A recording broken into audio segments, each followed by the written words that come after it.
আমার প্রথম মানে সলো নায়ক হিসাবে পাগল মনের পরিচালক হচ্ছেন সেই বেদের মেয়ে জ্যোৎস্নার খ্যাত পরিচালক মরহুম তোজাম্মেল হক বকুল আঙ্কেল।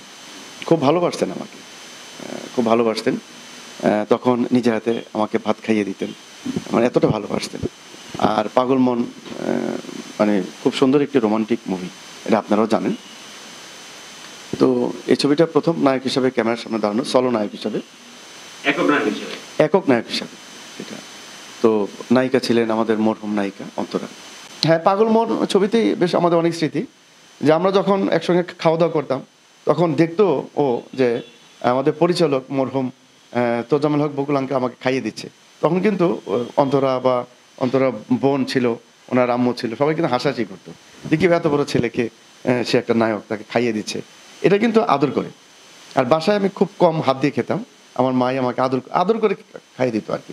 সেটা কিন্তু এটা আমার মাই বকুল আঙ্কেল বলতো যে আমার ছেলেটা বাবা আমি আপনার হাতে তুলে দিলাম, কিন্তু মাঝে মাঝে একটু দুপুরের লাঞ্চটা খাইয়ে দিন, ও একটু খুব কম খেতে চায় হাত দিয়ে আর কি।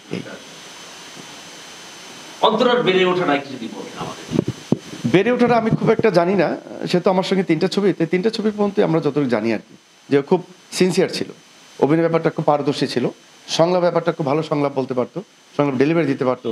যখন কোনো কান্নার দৃশ্য ছিল সে কিন্তু অরিজিনাল চোখের পানিতে চলে আসতো। সে খুব ভালো অভিনেত্রী ছিল, সেও শিশুশিল্পী ছিল, বেদের মেয়ে জ্যোৎস্না ছিল, আরও কোন ছবি যেন করেছে।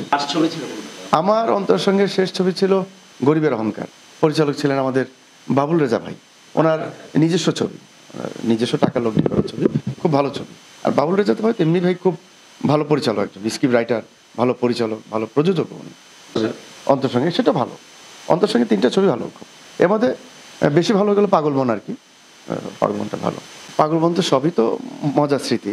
একটা দৃশ্য ছিল আমাদের এই হাঁটুতে, যখন আমার পিঠে কাঁধে অন্তরা ছিল, যখন অন্তরার পাটা পুড়ে দিল তার বাবা আমাদের মরহুম নাসির খান, তখন অন্তরা আমি দেখলাম যখন যে অন্তরার পাটা পুরা, তখন বাধ্য অন্তরাকে আমি আমার কাঁধে নিয়ে আমি আমার হাঁটু গেড়ে গেড়ে তখন এই পাহাড়ের পর পাহাড় দিন রাত ওকে নিয়ে চললাম। তো এই স্মৃতিগুলো খুব ভালো। এটা যদিও দৃশ্যটা করতে আমার খুব কষ্ট হচ্ছিল, তারপরও ওই ফিলটা হয়নি। ছবির জন্য, ছবির ভালোর জন্য ভালো একটি দৃশ্য, আনকমন একটি দৃশ্য, সেই দৃশ্য করতে যে আমার খুব একটা কষ্ট হয়নি। অন্তরার সঙ্গে জুটিটা ভালো ছিল। আমার নেক্সট মুভি ছিল বালিকা হলো বধূ, সেটাও খুব রোমান্টিক একটি মানে ফোক ছবি, গ্রামের ছবি। তারপরে ছবি ছিল গরিবের অহংকার। এই তিনটা ছবি ছিল অন্তরার সঙ্গে। তিনোটাতে আমি একক নায়ক ছিলেন। আমি একক নায়ক আরও ছিলাম পরাণ কোকিলা, যেটা সোনিয়া ছিল, আমায় এত রাইতে কেন ডাক দিলি, এই গানটি ছিল জনপ্রিয়। তারপর সোনিয়ার সঙ্গে আরেকটি ছবি শত জনমের প্রেম, আমাদের সৈয়দ শামসুল হক সাহেবের ছবি। এই ছবিতে একটি গান খুব ভালো, যেটুকু সময় তুমি থাকো কাছে মনে হয় দেখে গান আছে। এই ছবি থেকে এই গানটা শুরু আর কি। আমাদের আগুন ভাই, তারপর গায়িকা ছিলেন আমাদের সাবিনা আপা। মানে গানটা ছিল মানে আমাদের দিল্লু বাপার প্রথম ক্যাসেটের গান, ফিতা থেকে নেওয়া। তারপর থেকে আমাদের বকুল ভাই মানে উনি ছবিতে ইন করলো, আমাদের আশাবুদাস ভাই আর দিল্লু বাপা নতুন করে গাইলেন আর কি। গানের কথা একটু লিরিক্স চেঞ্জ ছিল, একটু চেঞ্জ করে। ওনার মতো পরিচালক, মানে ড্রামাটিক পরিচালক, সুন্দর গল্পের পরিচালক খুব কম দেখা হয় আর কি। ফোক ছবির পরিচালক, ফোক ছবিগুলো খুব সুন্দর তৈরি করেন। সেই বেদের মেয়ে জ্যোৎস্না থেকে শুরু করে লাস্ট আমাকে নিয়ে বানালো পাগল মন।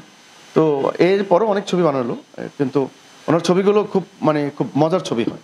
খুব মানে প্রেমটাকে উনি খুব প্রাধান্য দিতেন, প্রেমের দৃশ্যগুলো খুব প্রাধান্য দিতেন। ছবির নামগুলো আমার খুব পছন্দ ছিল, ওনার বিগত যে ছবিগুলোর নামগুলো ছিল, নামগুলো খুব সুন্দর। হ্যাঁ, বালিকা বধূ ছিল লাস্ট আমার সঙ্গে ওনার শেষ ছবি। ও আরেকটা ছবি ছিল খেয়াল নেই বকুল আঙ্কেলের, সেটি হচ্ছে রাঙা ময়দানি। উনি এই ছবিটি 50% করার পর উনি চলে গেলেন পৃথিবী ছেড়ে আর ছিলাম। কাঞ্চন ভাই ছিল, ইলাস কাঞ্চন ভাই ছিল, তারপরে কারিসীমা একজন নায়িকা ছিল, ওনারই ছবি আমি ছিলাম, আর আমাদের নায়িকা ছিল শাপলা নায়িকা ছিল আর কি। বেশ আমার সঙ্গে বকুল আঙ্কেলের শেষ ছবি আর কি, রাঙা ময়দানি। প্রথম নায়ক হিসাবে এই ধরনের কঠিন দৃশ্যগুলো, কিন্তু দৃশ্য করতে যে আমার খুব ভালো লাগলো। আমরা যেখান থেকে শুটিং করলাম, গাজীপুর ন্যাশনাল পার্ক, মানিকগঞ্জ, বা পপুলার স্টুডিওতে সবাই কিন্তু সহযোগিতা করলো, সবাই সহযোগিতা করেছে, যে কারণে ছবিটা খুব সুন্দরভাবে তৈরি হয়ে গেল আর কি, সবার সহযোগিতার কারণেই। এটা আসলে গান পাওয়া ছবিতে একটা ভাগ্যের বিষয়, ভাগ্যের বিষয়। তো আমি এই কয়টি গান পেলাম, সত্যি এটা ভাগ্যের বিষয়।